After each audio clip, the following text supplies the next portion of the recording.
So we're ready to go, or do we want to restart? Let's restart, just Okay. because otherwise we'll have to try and blend it back in again. Yeah. Makes Preston happy. Okay, you ready? Okay. Yep. I pressed record. I have also pressed record. Okay, let's try again. Astronomy Cast, episode 245 for Monday, December 26, 2011. Calendars. Welcome to Astronomy Cast, our weekly facts-based journey through the cosmos, where we help you understand not only what we know, but how we know what we know. My name is Fraser Cain. I'm the publisher of Universe Today, and with me is Dr. Pamela Gay, a professor at Southern Illinois University, Edwardsville. Hi, Pamela. How you doing? I'm doing well. How are you doing, Fraser? Good. You're nicely rested from your exotic cruise? I'm not sure I'd say rested. The thing about vacations is there's so much to do that you just come back a different form of tired. I think your body is just so used to travel that you can't tell the difference between holidays and going to some astronomy conference. So no, that's entirely true. So for anyone who wonders, we've taken our Google Plus experiment to the next level, and we are now recording this episode as a Google Plus Hangout on air, which means that it's just me and Pamela in this recording, but we've got anyone who wants can actually watch us record the episode on Google Plus. And then when we're done, we'll open it up and let people join us, and we'll ask questions, and we're going to record the whole thing, and we're going to put it on YouTube or something. And hopefully try and make the whole thing a little more interactive, because one of the coolest things about doing these Hangouts on air or the Hangouts, is that we get to answer questions and meet with the fans, and we're trying to sort of take that to the next level. So in the future, if you kind of missed this one, we're going to try and move to a regular schedule now, where you can know that at a certain time you'll be able to join and watch us record Astronomy Cast.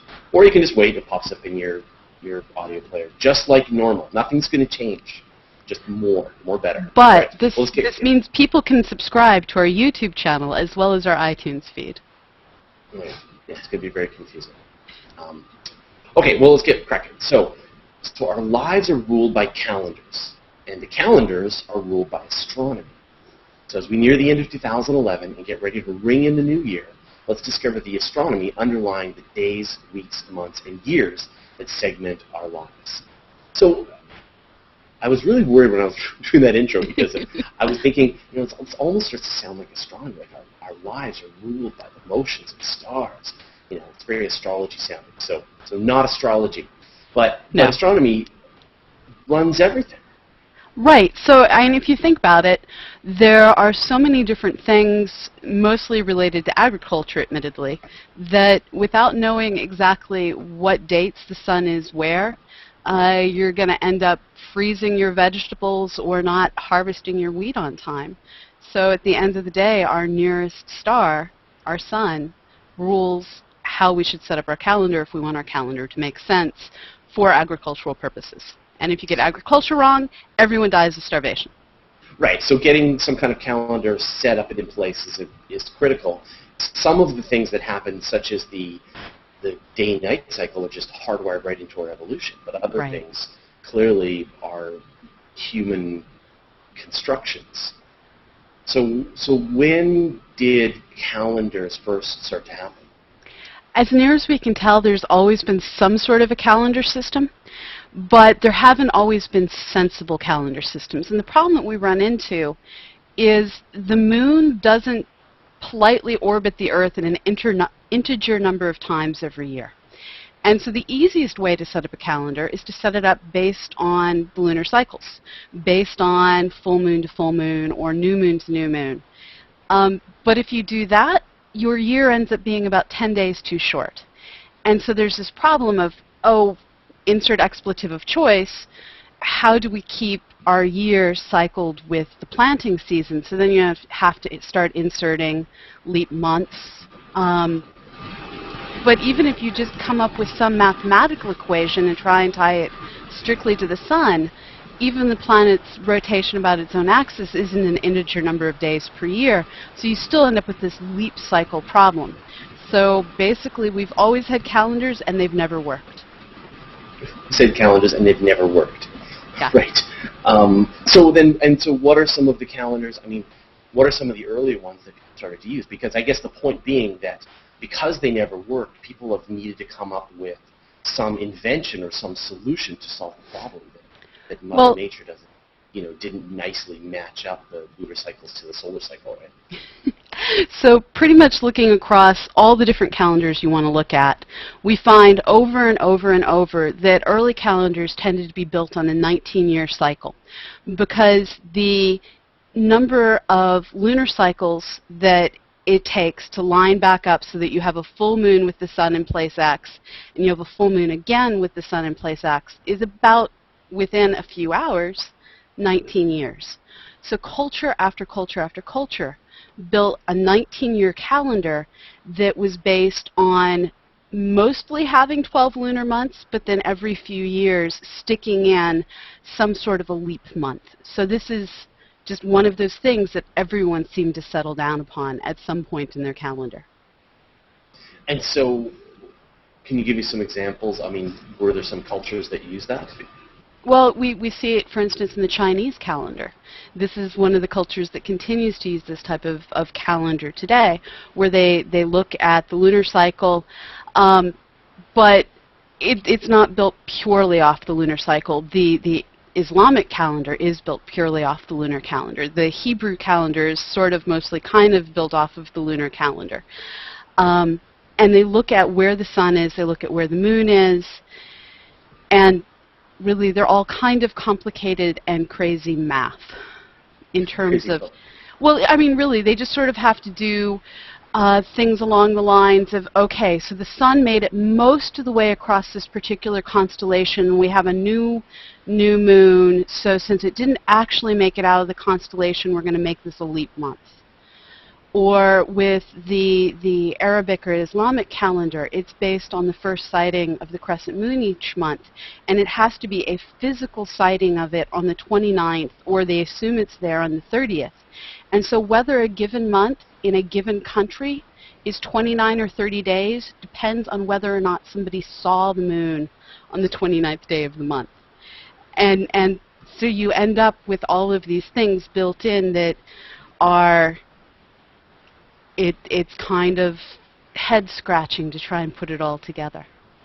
So if you were going to try and develop a calendar, what are the problems, as you say, the problems that needed to be solved? Let's sort of iterate through them. The primary problem that needed to be solved is each of the different cultures, and this really is a cultural problem, wanted to find a way to have the religious holidays fall at roughly the same time in the solar cycle from year to year. So in the Christian church, it was a problem of trying to figure out how to get Easter consistently at about the same time in the spring. With the Jewish calendar, it's a problem of trying to get Rosh Hashanah at roughly the same time in the fall. The Arabic calendar, they gave up. They simply cycle through so that every year Ramadan falls in a completely different month compared to the calendar used by most of the Western world. But many of these other calendars were trying to solve the problem of how do we have key celebrations fall during the same seasons that often somehow relate to the holidays being celebrated. Even our own transition in the Western world, going from the Julian calendar, which dates back from the early 300s, that calendar wasn't perfect, and Easter was drifting, and this was a problem, so they came up with the Gregorian calendar to try and solve the problem of Easter. And so you've got this disconnect, right, between the sun doesn't even take 365 days. No. It's somewhere in between 365 and 366. The moon takes 29-ish days to go on, right? So each one of these is some kind of mathematical problem, right? Right. And so with the moon being 29-ish days, the problem was solved by having months that alternated in lunar-based calendars from 29 to 30 days. And a lunar calendar loses about 10 days on the solar calendar every year, so if you throw in an extra month every 3 years, you can sort of stay on cycle. But that still means that you have that month-long swoosh back and forth for holidays like Easter. So when they tried to come up with a calendar that didn't have as much movement in it, that was when they took okay, for religions we have a 7-day week. Okay, so we have a 365-day year mostly, but it's actually 365.256363. How do we make up for that? Well, 0.25 means, well, the first good mathematical calendar, it meant that every 4 years you have a leap year. So we developed initially, the first really good calendar was a 365-day year with a leap year every 4th year, and that made the average year 365.25 days. And so now you're just missing that 0.006363 part of the year. Now, while that doesn't sound like a lot, over a couple thousand years, it caused the calendar to drift enough that Easter was misplaced by about 10 days. Or at least the part of the year that was a valid part of the year to put Easter in started to drift. And so they decided in the late 1500s, crud, we need to figure out how to fix the leap days so that the year is an even more accurate representation of that 365.256363. And they had to do some pretty radical surgery to their calendar at that point, didn't they? Well, it wasn't that radical, except in terms of they had to figure out how to get the two calendars aligned. So the change to the calculation went from being 365-day year with one leap day every 4 years to a 365-day year with a leap year every 4 years, unless the year was a multiple of 100, in which case it was a leap year only if it was also a multiple of a 400. So, for instance, 1900 wasn't a leap year, but 2000 was a leap year. So mathematically it didn't change that month, but the problem was they were off by those 10 days. And so they had a couple of options. They could either have a leap day every year for several years, or they could just suck it up and move the entire calendar. And that's actually what they decided to do. And that's what I meant, was they just said, okay, fine, you know, let's just shift the whole thing 10 days. Everybody agree? Okay, let's do it. You can just imagine the coordination was involved. The thing was, not everyone agreed. This was something that came out of the Catholic Church, and when they were sorting all of this out in the late 1500s, it wasn't a Catholic world. And so when they made the jump, initially only the Catholic European countries made the jump, and it took until, well, very recently, actually, before all the nations of the world had finally, mostly kind of sort of given in to using the Gregorian calendar. Are there still people that don't use the Gregorian calendar? Well, so you have to look at, well, what are they using the calendar for? So you still have the Chinese have the Chinese calendar, the Arabic world still has the Arabic calendar, and all of those different nations are slightly off from one another as well. But for the most part, we finally do have all of the major countries have, at least for financial purposes, adopted it. Turkey was one of the last countries to adopt it, as was China. China adopted it in 1929, and Turkey adopted it in 1926. Are there other motions of this, like of the Earth? Like I know the Earth's axis kind of wobbles a bit; it precesses. Would that over long terms as well have an impact on our calendars? Well, the precession isn't so much of a problem as the fact that the length of the day is actually changing. So as our moon slowly moves further and further away from the Earth, we're getting longer and longer days. So we can look back in the historical record and within the fossil record start getting down to days that were many hours shorter than the current day. So this is where we keep having to add in leap seconds now and then because, well, our rotation rate is changing. And it's at a level that's, I mean, I guess the modern scientific timekeeping devices are so accurate that they actually can do that. And so do they actually do that? Do they actually modify the length of the day every year? Well, they don't modify the length of the day, but they had been working to try and keep the calendar tied to the sun. But they forfeited that in 2012, and there's actually recently an announcement saying that there would be no more seconds starting in 2012. The problem that we run into is modern-day timepieces are accurate enough to notice, crud, the sun didn't line up with the stars on the exact moment it was supposed to relative to my perfectly precise atomic clock. Let's fix this. But every time they add a leap second in, that wreaks havoc with operating systems the globe over. So trying to push that out to all the cell phones, all of the laptops, every electronic device out there, they gave up. And this is actually starting many different people to try and say, well, maybe it's time to reconsider our calendars yet again. And in fact, there was recently a call put out at an international meeting to change our calendar yet again, keep the 7-day week, because people realize there's just some things that aren't going to change, and the 7-day week is one of them. But what if we redo the calendar in such a way that every year Christmas is on a Sunday? Every year your birthday is on the same day of the week, and we simply rejigger the year and where the leap years fall so that we can have this perfectly lined up perpetual calendar. And the justification that they do for this is, if you think about it, if you work in academics or if you work in a business that has lots of holidays, just trying to figure out, oh crud, this year 4th of July falls on date X, what day of the week do you give people off? Oh crud, this year Christmas is on a Sunday, so we have a different number of vacation days compared to last year. Lots and lots of time goes into figuring out how to schedule work holidays, how to schedule a lot of different things. So maybe if we rejigger our calendar so that holidays are always the same day of the month, so that the year always starts on the same day of the week, we can save time on having to rejigger our work schedule every year.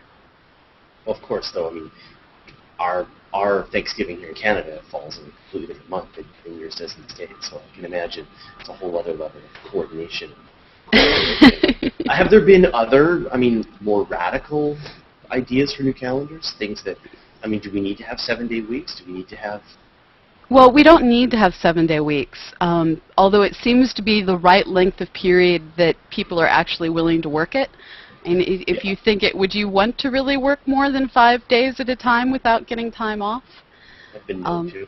Yeah, well, we've both been known to, but imagine if that was the expectation. Yeah, exactly, yeah. But there have been people who've moved to say perhaps it's time to move to a decimal system, perhaps it's time to get rid of this whole 12-month thing altogether. And then the Mayans, they just took the approach of, we're just going to number every day. We're not going, they have months and all of that stuff as well, but their calendar, their long count calendar, they simply number the days. That's how they handle it. Well, and this is, we can't talk about calendars in 2012 without talking about the Mayan calendar. So, so how did the Mayan calendar work then?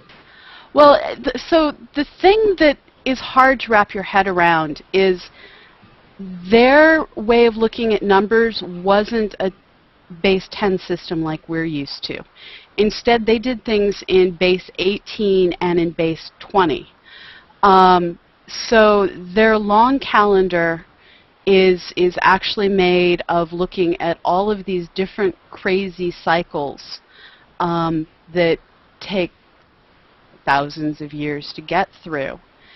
And they just count the days from the beginning of all of it until today. And so the beginning of all of it, we think, it's always hard looking at archaeological records, we think the beginning of everything was 3114 BC, August 11th, 3114 BC, if you want to be specific. And it's simply been counting forward ever since then. And it's built on a system where they have days, so there's a 1 day, and then they have a month-like period, which is 20 days. They have a full circle, which is 360 days. They have I'm going to mispronounce this, they have a ka'atan, which is the cycle of all of these days, which is then 7,200 days. And all of these cycles come together into the Ba'aton, which I know I mispronounced, which is the culmination of all of these days cycling through. And that longest cycle is 144,000 days long. So there's 20 days in the first cycle, then there's 18 cycles of 20 in the second cycle. There's 20 cycles of the previous one, and so it's the entire thing is 1 times 20 times 18 times 20 times 20 to get to their calendar. Right. And 144,000 days from when the calendar started happens to sync up probably with December 21st, 2012. It's actually 14 times that. 14 times 100. Right. So this is where the myth starts to come in, because their myth is on the 14th of these cycles starting is the day when it goes to the next Ba'achtun, and so that's the end of the cycle. Yeah. Yeah, right. And in our equivalent, that's because they numbered every day right from the beginning right till now. This would be day 123,692, something like that, right? Yeah. That would be the way they would describe a day. Right. That would take up a lot of paper. Well, so they actually, because they're using a almost base 20 math system, it actually ends up being number dot number dot number dot number dot number, which is still a pain, but it starts to. It's the equivalent of saying the 5th day of the 13th month in the 24th year of the 15th cycle of the 30th cycle of cycles.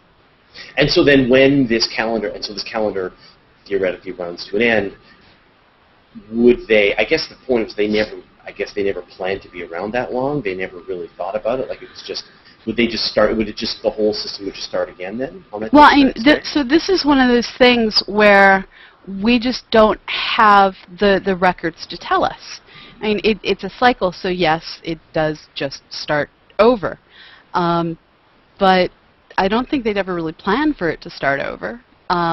But we don't really know. I mean, and that's the crazy thing, is they don't have any world-ending lore tied to this. They don't have any everyone's going to die lore tied to this. It's just the calendar ends. So.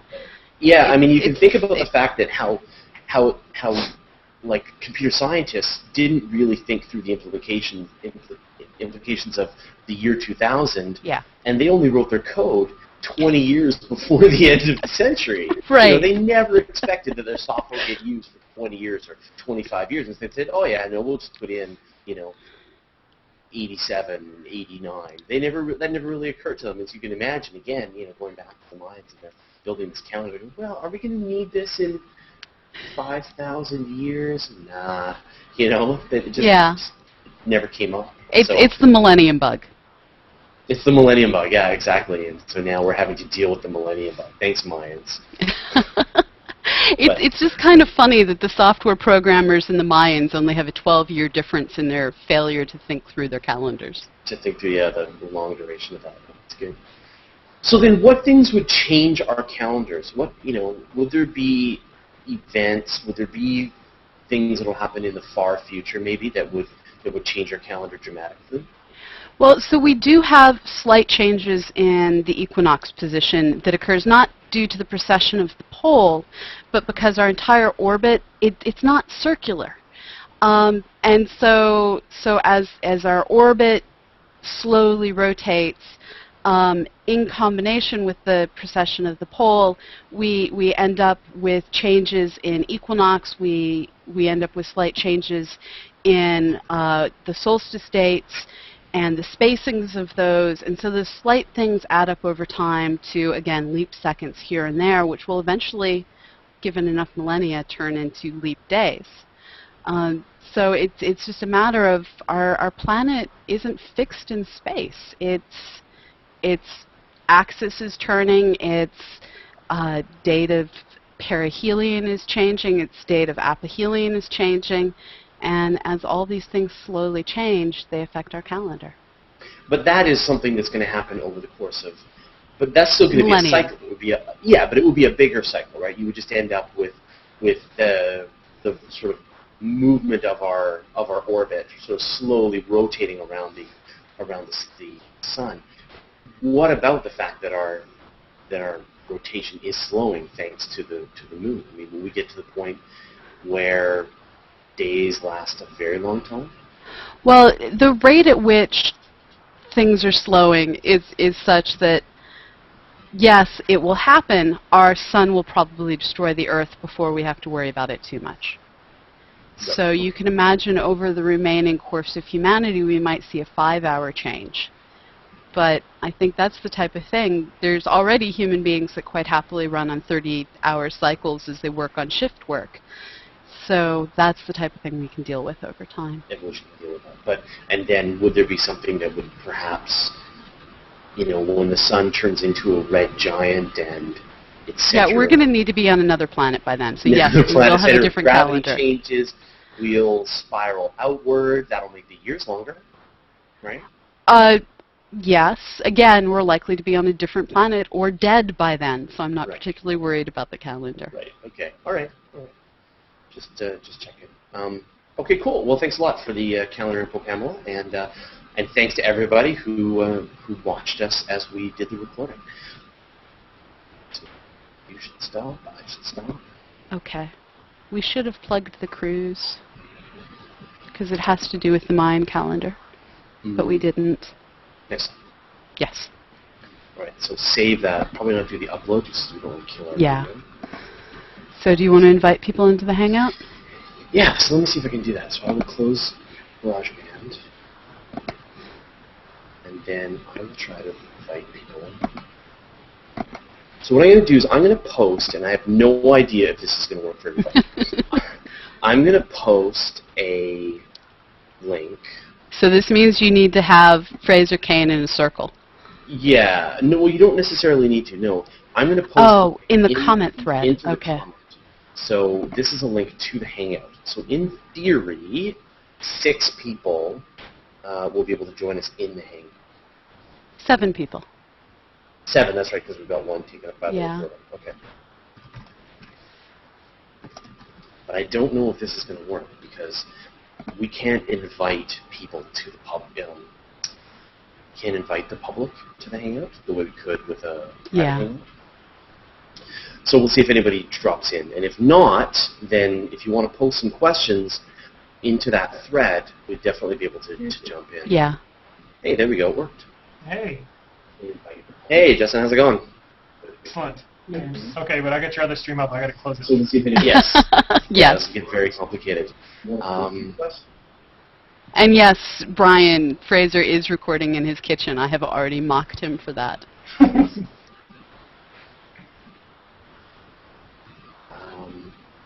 Hey, we got Brian down. Yes. Yes, Brian.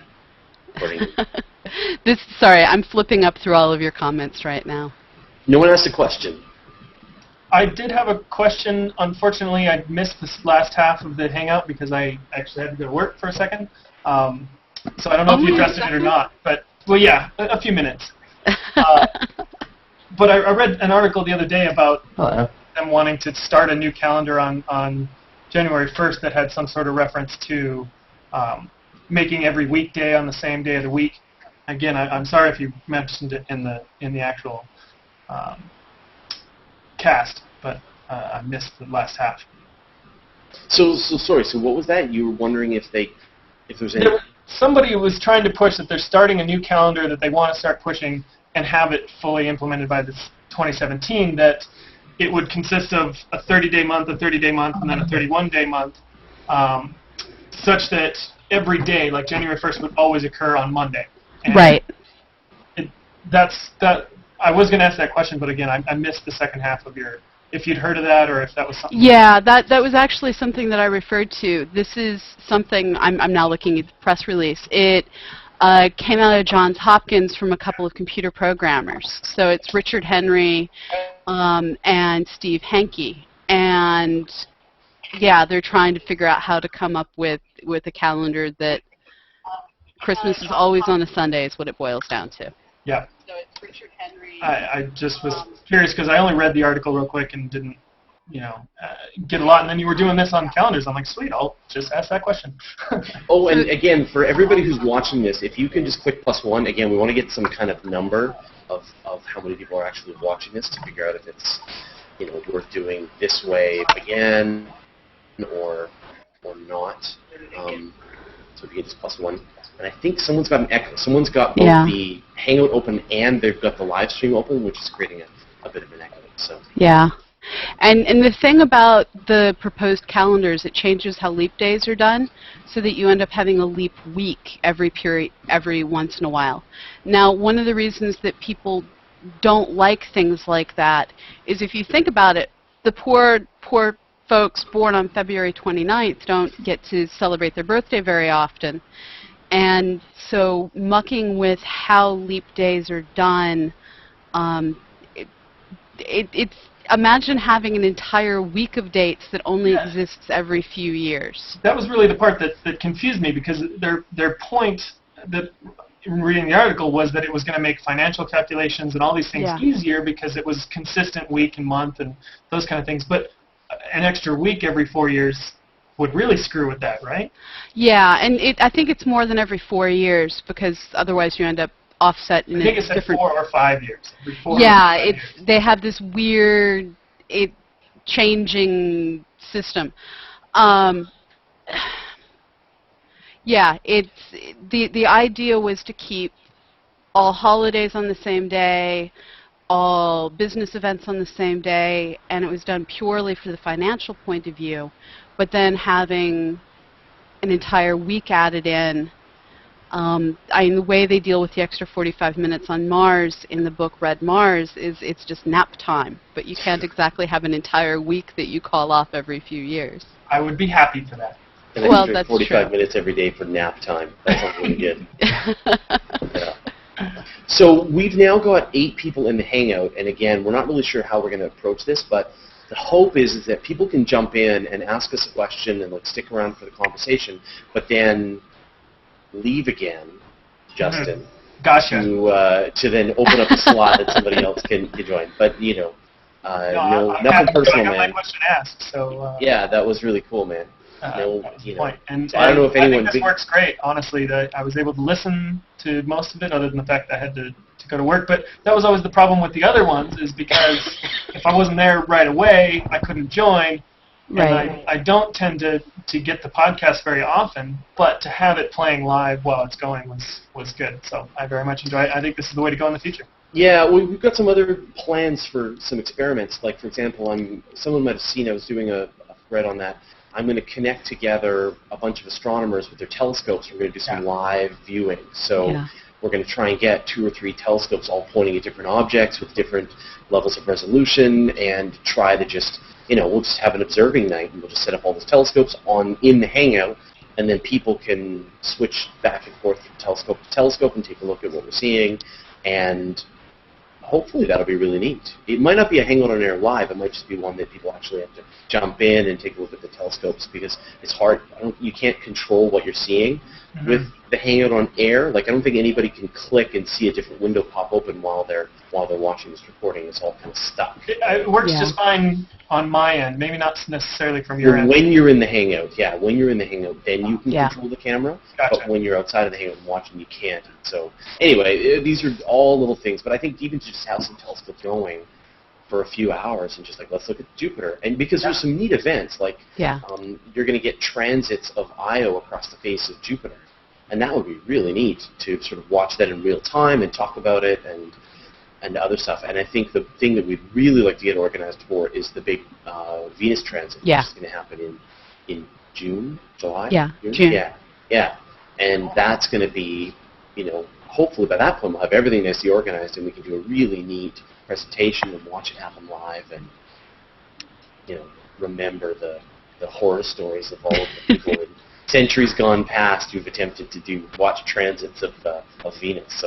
So anyway, does anyone else have a question for us? And not just about calendars, about the way we're doing the Hangouts, or astronomy in general, or physics, or Fraser's dirty kitchen. I just want to say thanks, and I'm going to pop off, and I'll keep watching the live. Thank you. All right, thanks, Justin. Thanks for joining us. And so, does anyone here have a question? Oh, we asked them to speak, and they flee. They flee. That's okay. We'll get the hang of this. And then, does anyone have a question on the comment thread? Yeah. Because if not, just a comment here, if I can, Fraser. Of course. Your your mic is much more difficult to understand than Paola's.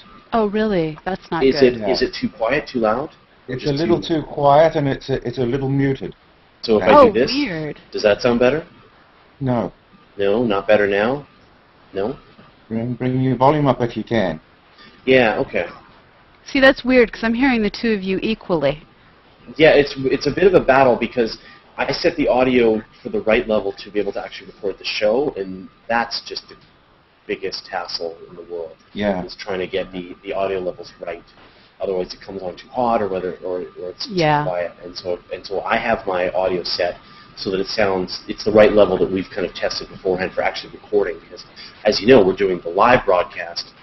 I'm recording a version of it on another computer so that we can post it to YouTube, and then I'm also recording the. It's just that Pamela comes through quite sharp, and you come through quite muted. Weird. Yeah. Yeah. You know, I. Can you kill that black screen now, or are you still using it? I'm still using it because I'm still recording this part as well. Oh, are you? Yeah, and then that part will be, hopefully then the whole thing will be available. Because I think... Oh, go ahead. So Bob, I'm wondering if maybe you're running into a problem that I have with a couple pairs of my headphones where since Fraser and I have voices that are different pitches, the transmission of the two different pitches isn't the same, because I'm seeing that in the comment list some people are hearing us equally.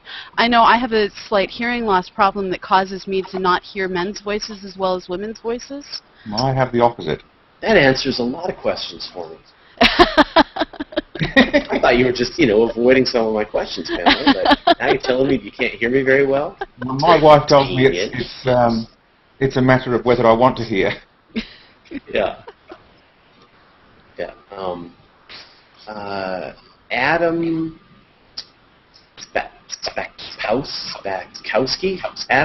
Spakowski asks, why is the leap second such a problem in the era of network clock sync?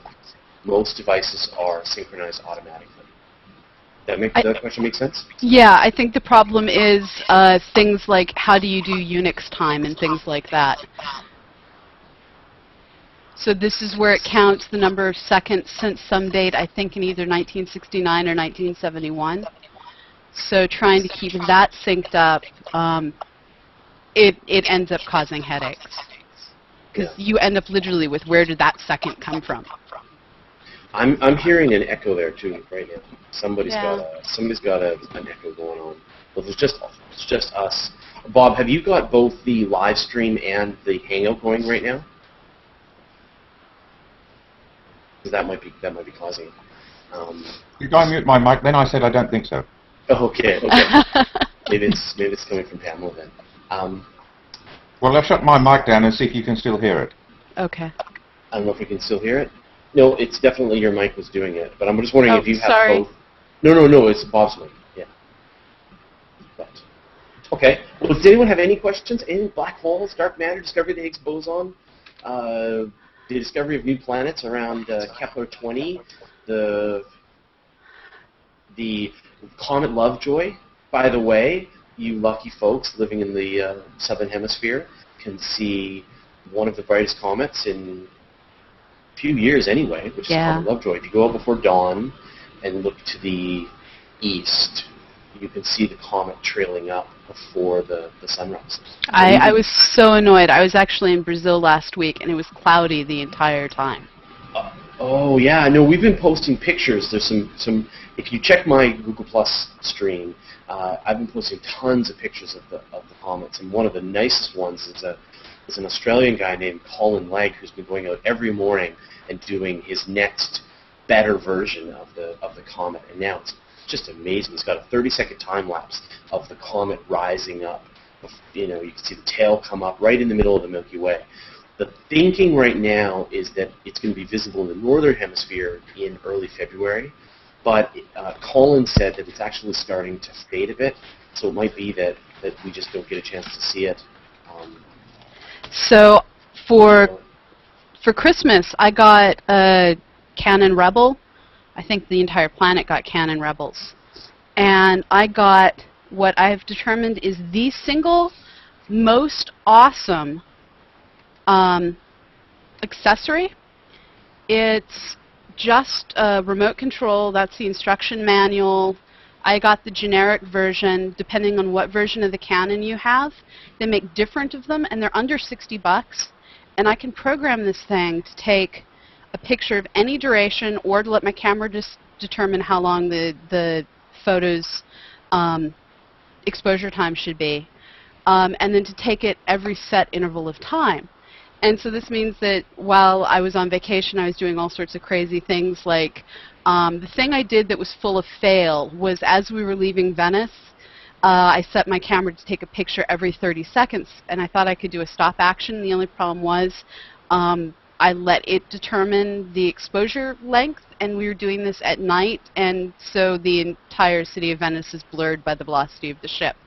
But I got a bunch of sunset pictures and things like that, and get a remote if you have any interest in doing astrophotography, because you can get amazing pictures of things moving across the sky. Well, you know, I've got the same camera, and that's sort of our long-term plan, is to use those cameras instead of these cameras, but still figuring that out. And we need lighting. Yeah, all kinds of things. So Robin Hilliard asks, is there any point in getting a CCD for my 8-inch Newtonian or Dobsonian mount without tracking? Can the CCD make things brighter? No, not really. This is, you will be moving really too need quickly. Tracking. Yeah. Yeah, you need tracking before you need a big telescope. Well, you can do awesome things with a non-moving big telescope with your eyeballs. There's some great 30-inch Dobs that you'll see at the big star parties, like the Texas Star Party and stuff. You just look through them by eye, but you are constantly moving the suckers. Yeah. And you couldn't manually move it to make the CCD happen. Like, there's just no way it's going to... No. And that, I guess that's what I was saying, is that if you want to use the CCD and you want to do some astrophotography, you're going to want a little bit of tracking. But you could do more of the planetary stuff, right, with a Dobsonian, and you're still going to kind of want some good tracking. Yeah. With your webcam. So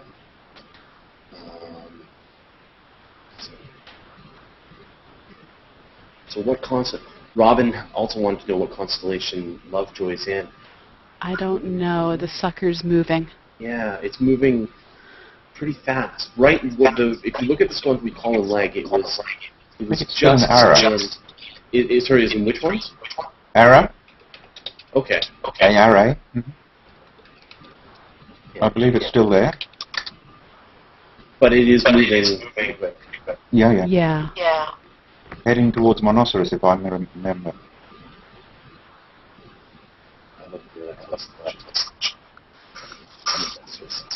Sorry, this is me trying to look up where it is. So in the future, Bob, you should definitely wear headphones when you're going to listen to it, because we're definitely getting echo and feedback. I know you're muting the mic, but yeah, I usually use a Bluetooth headset, but I got caught. I got caught today with not realizing you were on, and I just happened to jump in quick. Am I okay still sitting here with nobody else but us? Yeah, well, we've given people the chance to jump in and ask us questions. And they failed to come in, yeah. Okay. And I don't see any more questions. Maybe I'll go and get my headphones. Are you going to be up for a while? Not too long, because I have a ton of work, unfortunately, to do. Oh, come on, get your washing done later. I wish it was that type of work. No, I have a bunch of writing I need to do, and there are many things I can multitask while doing, and writing isn't one of them. Justin was mentioning that he's got a time-lapse feature on his Galaxy Nexus, and I've got something on my iPhone called iTimelapse, and I've done some really neat time-lapse footage. So have your kids. Your kids so are my doing kids, awesome my things. kids have been playing with it like crazy. I got a little Gorilla Pod, which is this little tripod gadget, and then it clips onto the iPhone, and then you can run these, and then with the iTimelapse, it's only like, whatever, $2. And, you know, it sets it up in a nice, stable way. And my daughter did a time-lapse of cleaning her kitchen. You can do a time-lapse of, I've done, like, storms moving past and, like, beautiful swirling clouds, and you can do tides and things like that. It's pretty neat, and it's you know, cheap to be able to do some of these time-lapses. It's not very good for astronomy, though. I was hoping to try and do some time-lapses of like stars rising and the moon moving in the sky and things like that. But you still have no control. You want this. You really want this. Okay, I'll get one of those. And I just posted in the comment link, if you'd like to be with Fraser and I while the Mayan calendar is ending, we're going to go on the World is an Ending cruise next year, and I will have my camera and my remote, and we're going to bring in the end of the Mayan calendar. And we'll bring some telescopes, and yeah, it should be pretty neat. Yeah. Okay. Well, no one else has jumped into our Hangout, which is quite funny. It's when we have the private Hangout, everyone jumps in, and I guess they don't want to be broadcast. So we have one final comment. Is it not comment, question? Is it possible to predict the second adjustment to be made in the future? Second is an instant of time second, or is it only calculated after the fact? We can actually calculate it. It's a matter of arguing over when we should implement it that becomes an issue. And there's entire international committees dedicated to the keeping of time. Yeah, fun to join that. Okay, cool. Well, I think we can wrap up this experiment. I can see all of my technology overheating with trying to run all these streams and such. And I'll spend the day wrestling with video. But thank you everybody for joining us. And again, if you watched this or are watching it, +1 it, then we can get a sense of what the volume is, and we can sort of get that feedback back to Google. That will be really helpful. Thank you very much, and thanks to Pamela, and thanks to our special guest Bob for joining us in the post Hangout question show. And in the future, we're going to try and give you more notice. We'll try and give you a better schedule. We'll try and record at times that work for people, and come with your questions, and then you can jump in, ask us the question, we can answer it, and try and drag this out a bit. But again, thanks everybody. Thanks Pamela. And we will talk to everyone later. So everyone have a great Thursday afternoon.